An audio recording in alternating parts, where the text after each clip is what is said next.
ये चार बातें जिसमें कि भगवान सर्वत्र है, भगवान सर्वसमर्थ है, भगवान सर्वज्ञ है, भगवान अहेतुकी कृपालु है। जो इन चार बातों को सिद्ध कर लिया वही भगवान का परम प्रेमी भक्त है। बाबा कहते हैं हम उसे ही संत मानते हैं जिसने चार बातें सिद्ध हो गई।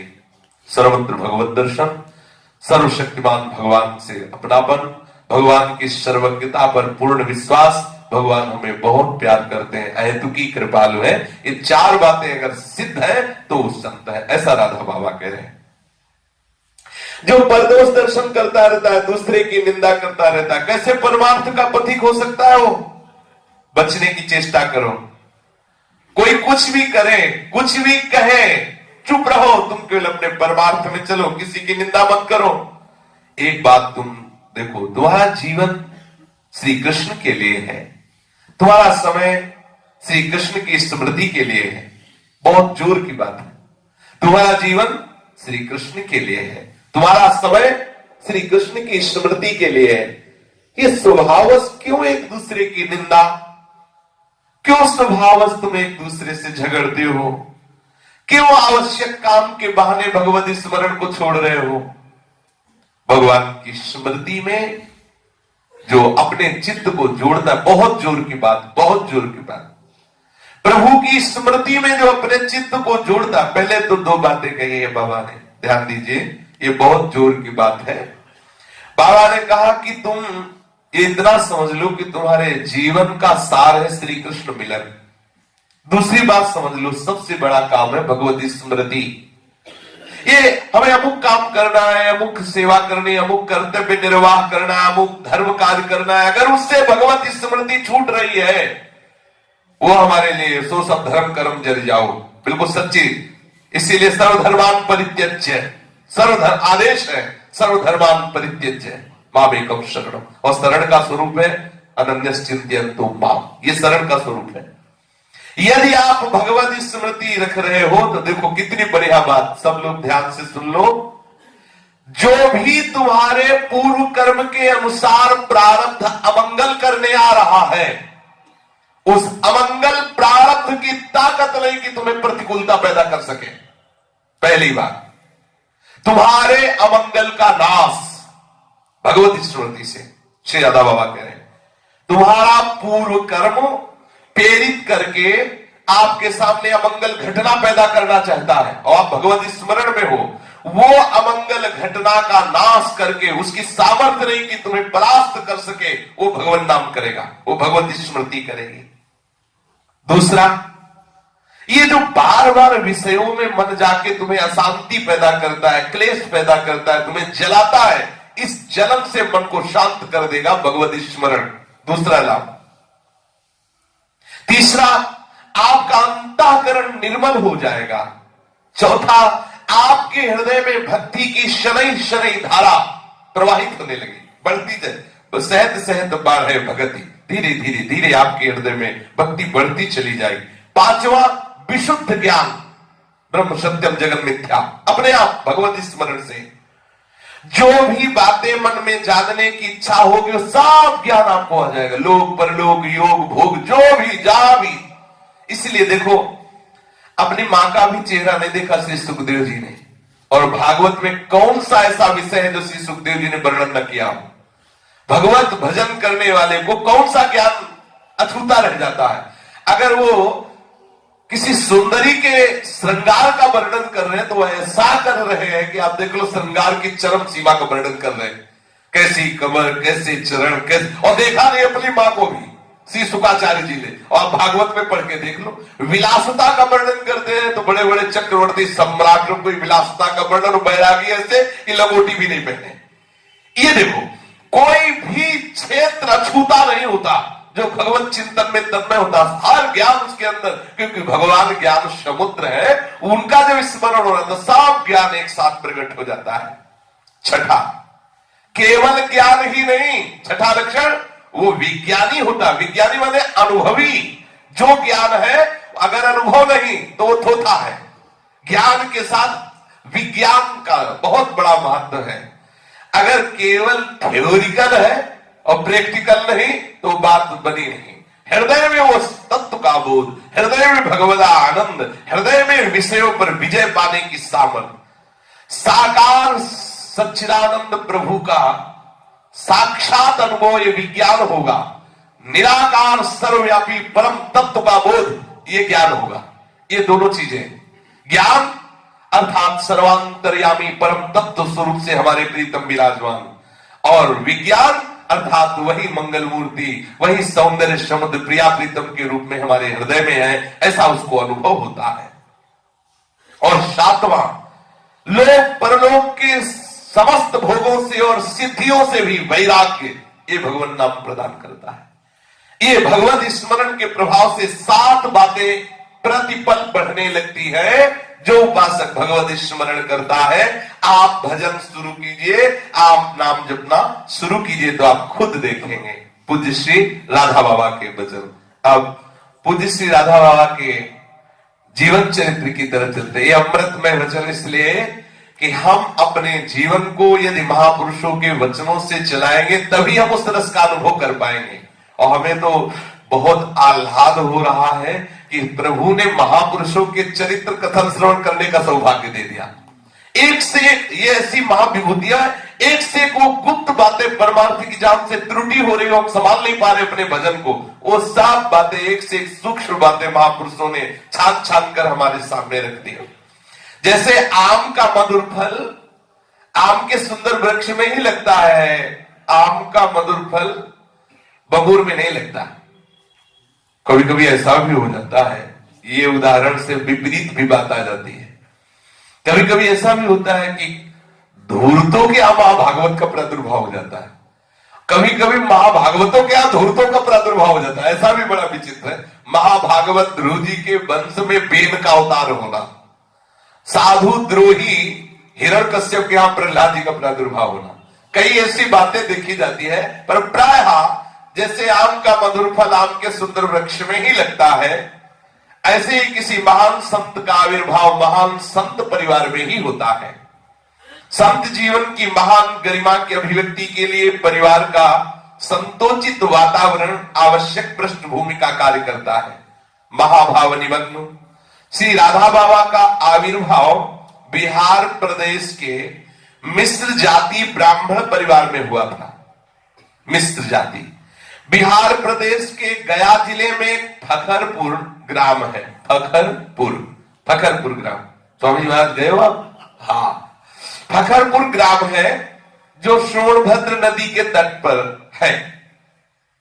ये अरवल ग्राम से 3 मील पूर्व की ओर स्थित है। 3 मील।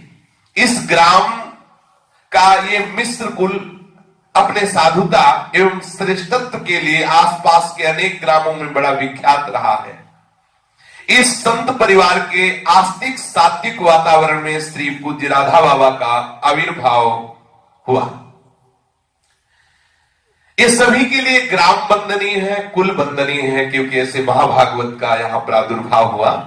ये मिश्र परिवार पहले विश्वनाथ बिगहा में बसा हुआ था, फिर परिवार के लोग विश्वनाथ बिगहा से आकर फखरपुर ग्राम में बस गए। श्री राधा बाबा के दादाजी का नाम था पंडित अंबिका दत्त जी मिश्र। भगवत कृपा से पंडित अंबिका दत्त जी के 5 पुत्र हुए, श्री जयपाल, श्री भूपाल, श्रीपाल और महिपाल और श्री देवशरण। श्री अंबिका दत्त जी ने श्री भूपाल जी को बड़े चाव से पढ़ाया लिखाया और उन्होंने बड़ी योग्यता भी विद्या में प्राप्त की। पर विधि का बड़ा विधान विचित्र कि विवाह होने के थोड़े दिन बाद ही वो सांप ने काट लिया श्री भूपाल को और उनका देहांत हो गया।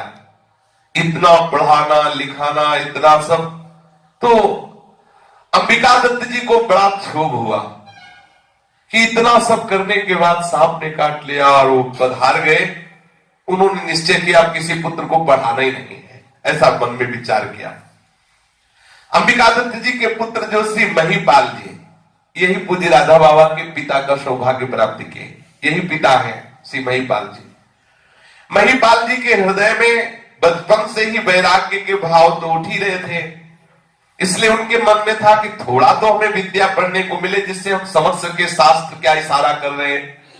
परंतु उनके पिताजी ने जब भूपाल जी को सांप ने काट खाया पधार गए, तब से संकल्प कर लिया कि हम किसी बच्चे को नहीं पढ़ाएंगे। पिताजी की तरफ से कोई प्रोत्साहन महिपाल जी को नहीं मिल रहा था। एक दिन वे चुपचाप घर से निकल पड़े और ऐसे स्थान पर गए जहां पढ़ने की सुविधा भी थी और रहने की भी सुविधा थी। वहां पहुंचकर उन्होंने संस्कृत विद्यालय में पढ़ना आरंभ किया और फिर गांव पर पिताजी को सूचना भेज दी कि आप परेशान न हो, मैं यहां रह करके पढ़ रहा हूं। अध्ययन के प्रति उनकी उत्कट रुचि देख करके फिर पिताजी ने विरोध नहीं किया। पंडित श्री अंबिका दत्त जी को कुछ दिनों बाद ज्ञात हुआ कि मेरे अध्ययनशील पुत्र महिपाल का वैराग्य दिन पर दिन बढ़ रहा है। इससे चिंतित हो उठे और उन्होंने शीघ्र ही महिपाल जी का विवाह कर दिया। महिपाल जी मिश्र ने इच्छा न होते हुए भी पिता की आज्ञा स्वीकार की और गृहस्थाश्रम को स्वीकार करके अपने गुरुजनों की प्रसन्नता के लिए आदेश पालन किया। महिपाल जी की जो जीवन संगिनी थी वो प्रभु की कृपा से बिल्कुल उनके अनुरूप ही मिली।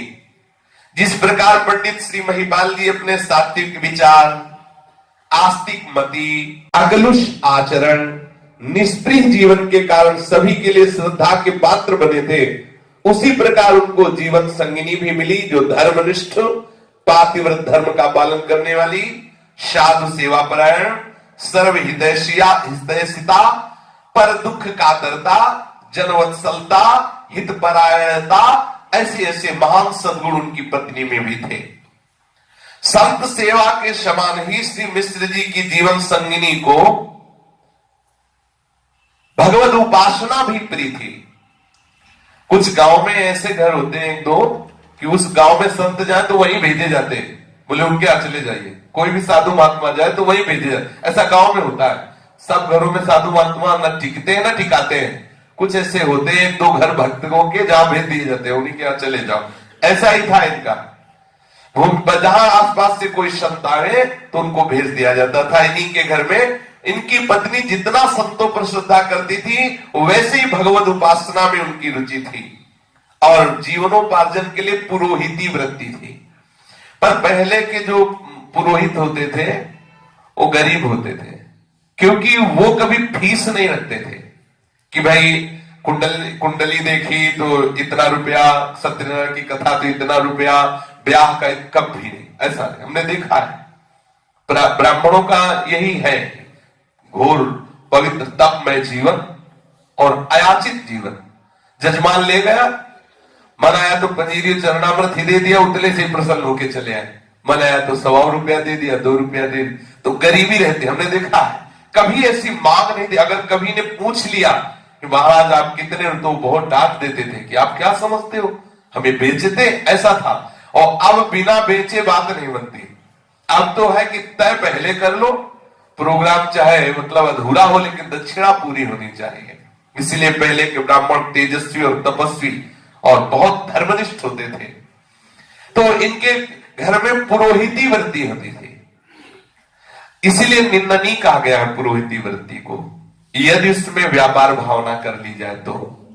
और नहीं तो ब्राह्मणों का कर्तव्य ही है समाज को धर्म व्यवस्थित रखने के लिए शास्त्र स्वाध्याय और तप परायण होते हुए वो अनुष्ठान कराना जिससे सबका मंगल हो, जिससे सबके ऊपर भागवतिक शासन बना रहे, ऐसे तप परायण रहना। इसीलिए ब्राह्मण जगत पूज्य होता। इसीलिए अब ये सब बातें शास्त्रों में लिखी रह गई। कोई ब्राह्मण शराब पिए ऐसा गांव में नहीं था। अपने बचपन में अगर गांव में कभी कोई ब्राह्मण का जवान लड़का बीड़ी पीते दिखा जाता था तो गांव में पंचायत लगती थी। हम अपने समय के कोई बहुत ज्यादा अवस्था ले, लेकिन अपने बैठाला जाता है, तू तिवारी का लड़का हो के बीड़ी पी रहा था, डांट लगती थी। अब शराब पी जाती। सोचो, एक गांव के ब्राह्मण का लड़का हो किसी सेठ के यहाँ ड्राइवरी, तो किसी ने देख लिया होगा, पानी लाके उनको दे रहा था सेठ। उस सभा में उसको कहा गया कि बोलो तू ब्राह्मण हो के पैसे के लिए उनका गिलास धोएगा जूठा, अरे ब्राह्मण है, ऐसा मतलब उसको समझाया जाता है शास्त्र की पद्धति के अनुसार चलकर लोक मंगल भावना। सोचो ब्राह्मण शराब पिए, ब्राह्मण मांस खाए, ब्राह्मण गायत्री जप न करे, ब्राह्मण त्रिकाल संध्यान करे, काय का ब्राह्मण ये। तो महाराज इनके मिश्र जी के घर में पुरोहिती वृत्ति होती थी, उससे जो होता तो उससे ग्रह का पालन होता था। श्री मिश्र जी की सहधर्मिणी पढ़ी लिखी नहीं थी, जो राधा बाबा की मां थी वो पढ़ी लिखी नहीं थी, अक्षर ज्ञान नहीं था, पर उन्होंने जब ये सुना कि जयदेव जी कृत जो गोविंद वो गीत गोविंद है उसको सुनने के लिए भगवान आते हैं, ये बात राधा बाबा की माता जी ने जब सुना तो पढ़े लिखे नहीं थी। हमने भी देखा है गांव में कितनी ऐसी माताएं बहनें हैं जो पढ़े लिखी नहीं थी लेकिन बहुत ही स्मरण शक्ति जोर की। तो इनको रुक्मिणी मंगल सीता स्वयंवर के सब पद याद थे, चौपाइयां याद थी राधा बाबा की माता को, और पूरा गीत गोविंद याद कर लिया, क्योंकि इनके पति तो विद्वान थे, जो पुरोहिती कर्म करता है वो संस्कृत का विद्वान होता है तभी कर सकता है। तो जयदेव कृत गीत गोविंद उन्होंने अपने पति से सुन सुन के कंठस्थ कर लिया राधा बाबा की माता जी ने, और प्रतिदिन घर के कार्य करते हुए गीत गोविंद गाती, इसी लोभ से कि भगवान पधारते हैं जहां गीत गोविंद सुनते हैं। जब गीत गोविंद का गायन होता है तो सुनने के लिए ठाकुर जी पधारते हैं। बड़ा शुद्ध वातावरण हर समय घर का रहता, क्योंकि माता जी जो भी कार्य करती उसमें गीत गोविंद गाती। कितनी महिमा की बात है। वो ये भी नहीं जानती थी कि मैं जिसका पाठ कर रहे इसका मतलब क्या होता है, इसका अर्थ क्या होता है, पढ़े लिखी थी नहीं, बस ये बात सुन ली कि गीत गोविंद सुनने के लिए स्वयं भगवान पधारते। श्रद्धा पूरी हृदय से वो गीत गोविंद को हर समय गुनगुनाती रहती थी, और प्रत्येक पूर्णिमा को सत्यनारायण भगवान की कथा करवाती थी। ये गांव में होता है, सही बताया, जो पंचामृत तो पंजीरी में स्वाद आता वो कभी ले आता, कहीं ले आता। गांव में देखा जैसे अपने लोग जाते थे ना दौड़ के, सब बोले वहां सत्यनारायण की कथा 5 बार शंख को गिनते रहते थे बाहर से, बोले 4 बार हुआ, भी 1 शंख रह गया।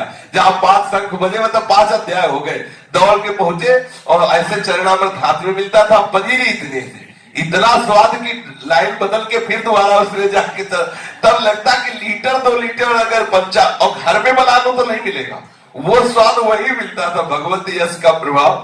तो गांव में होती रहती, ये सत्यनारायण की कथा गांव में होती है, और ये निमंत्रण आता था कि आज सत्यनारायण की कथा है। वहां कोई धनी मानी होते थे तो होता था पूरी साग खीर का भी है, नहीं तो पंचामृत तो पंजीरी तो मिलेगी। प्रत्येक पूर्णिमा को ये राधा बाबा की माता जी श्री सत्यनारायण जी की कथा करवाती थी। कथा के समय श्री शालिग्राम जी का सविधि पूजन, उसके बाद प्रसाद वितरण बड़े उत्साह के साथ करती। पंडित श्री महिपाल मिश्र अपने भाल में ऊर्ध्व पुंड तिलक लगाते थे, इसलिए ऐसा कि श्री रामानुज संप्रदाय में उनकी दीक्षा हुई थी, श्री राधा बाबा के पिता की रामानुज संप्रदाय में। और कभी भी अपनी पंडिताइन को संबोधन करके नहीं बुलाते थे, यही कहते थे श्री राम, तो समझ जाती थी कि हमें हमारे पतिदेव बुला रहे हैं। दोबारा बुला तो श्री राम राम, तो उनकी पत्नी बोलती श्री राम आए। कितना मंगलमय वातावरण। अब तो भगवान की दया से ऐसा भाव बढ़ता जा रहा है कि अगर मुकेश नाम है पति को तो बोले मुकेश इधर, जैसे किसी नौकर को ऐसे नहीं, पर आजकल पति पत्नी में समझे नहीं आता कि मित्र है कि नौकर है कि पति है, ऐसा कुछ समझे नहीं आता। श्री पंडित जी का जीवन बड़ा ही दीक्षापूर्ण, बड़ा तपपरायण, कर्तव्यनिष्ठ और धर्मभीरू और सत्य प्रेमी। पंडित जी का जीवन इतना अधिक उज्जवल था कि जमींदारों के यहाँ इनका आना जाना पुरोहित कर्म में होता, और जमींदारों की स्त्रियां कभी मुख खोल के किसी से बात नहीं करती, पर इतना पवित्र जीवन था कि प्रत्येक बधुएं भी पंडित जी से अपनी सब बातें कर लेती थी। सभी के लिए विश्वसनीय थे राधा बाबा के पिताजी श्री महिपाल जी।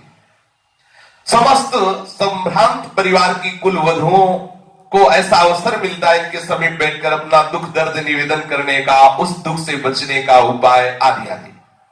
श्री पंडित जी का द्वार सभी स्तर के प्राणियों के लिए खुला था, बच्चा हो, जवान हो, कोई भी हो, सब आकर के अपनी बात कहें, और वो शास्त्रों के द्वारा बात बताते। श्री पंडित जी की निष्प्रियता अद्भुत थी। उन्होंने कभी किसी से कुछ मांगा ही नहीं। वे पूजा पाठ के बदले में कभी दक्षिणा ठहराते नहीं थे कि इतना दो तो दक्षिणा। वैसे शास्त्रीय विधान में बड़ा मतलब निंदनीय बात है कि बेचे हैं वेद धर्म दुहिले ही। कभी ऐसा कि ये हम प्रोग्राम इतने रुपया में करेंगे, ऐसा हमारा शास्त्र निषेध करता है, ऐसा तय नहीं करना चाहिए। अगर ऐसा किया जाता है तो वो आंतरिक भागवतिक चिंतन में बहुत बड़ी बाधा पहुंचाकर परमार्थ से भ्रष्ट कर देगा। अगर ये व्यवहार रखा जाता है कि इतनी वार्ता का इतना रुपया, इतने प्रोग्राम का इतना रुपया, इतना अनुष्ठान का इतना रुपया, ये सब इसमें नहीं ऐसा। तो वो कभी ठहराते नहीं थे दक्षिणा, और उनकी आवश्यकता का व्रत एक बार भी